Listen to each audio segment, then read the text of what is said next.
Hello, I'm Julia Bullock, and I'm here in the Nonesuch library, going to, well, peruse and share with you some of my absolute favorite albums.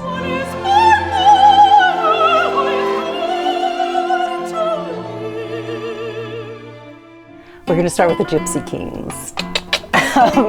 This is the best of the Gypsy Kings, and it, well, I don't know if I can say it truly is, but it is for me. Yeah, I just danced to every single one of ththese tunes and sway to the ones you can't dance to. Jobi joba, bailame, volare, bang bang bang Maria, te quiero, bang bang bang. Anyway, I danced to this with my baby also. Hours of joy. Hours of joy. Years of joy now I can say, I guess. Oh man, this is good. Here's Katie Lang. I'm not gonna be able to pull this out. I'm too nervous even holding it. Okay. So this is Katie Lang's Ingénue album, which really launched my love of her. Constant Craving is probably one of the great hits, but oh, Miss Chatelaine. Just a smile, just a smile. Okay, sorry. I could just spend all day here hanging out at Nonesuch, singing along to this music. MTV Unplugged? Hold on, I'm gonna steal this and take it home now. That's cool. MTV Unplugged. Whoa, that's cool. All right, Katie. This is an album by DeGaetani. This is songs by German composers Franz Schubert and Hugo Wolf. I grew up listening to this album when I first started getting introduced to classical Western European music. I think her Rastlose Liebe is just one of the greatest recordings of all time. I think the thing really special about DeGaetani, she just had this real clarity of delivery and an incredible depth that she balanced so well in everything that she recorded. Whether it was American music or German music, French music, really anything. If you're not a fan of Jan, I hope you become one. Oh wow, okay, so this is one of my favorite recordings of Lorraine Lieberson. These are Bach Cantatas.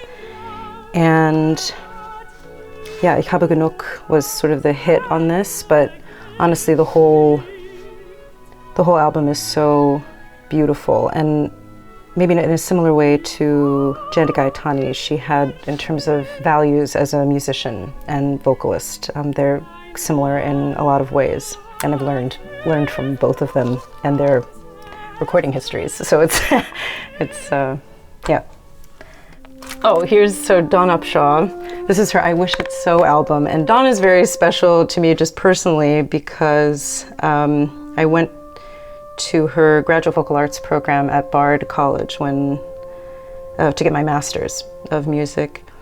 My first introduction to her, though, was through Theodora, a production that was directed by Peter Sellers, and Lorraine was also in that production, but I didn't remember that Dawn was in it until I saw her picture on the Bard website. And I was like, oh, it's that woman from Theodora, that amazing opera that I love.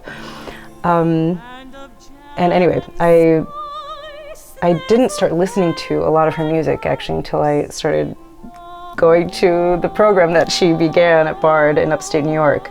But she recorded a lot with Nonesuch, and this I think is probably my favorite album of hers. It has a lot of Blitzstein, Sondheim, Bernstein, and of course Kurt Weill.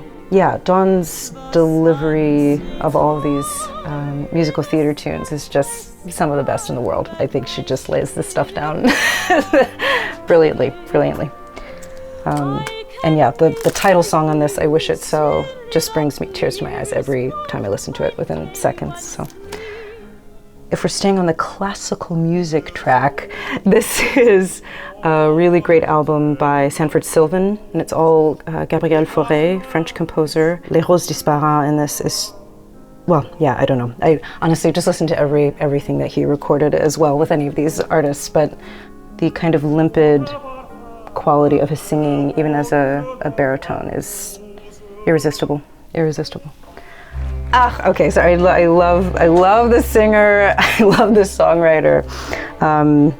And I first heard the leading track on this album, Cucurucucu Paloma, from the movie Talk to Her. I think it's called Se habla con ella. And fell in love. And I've just been listening to him since then. I think it was, I don't know if it came out in high school or early college. Just priceless person. I don't want to say priceless, that's so weird, but no, just a invaluable artist. He's an invaluable artist, and I'm so grateful to have been introduced to his voice years ago through Nonesuch. Oh, and this album, so I do sing a lot of John Adams's music, and he and I are pretty close, I guess.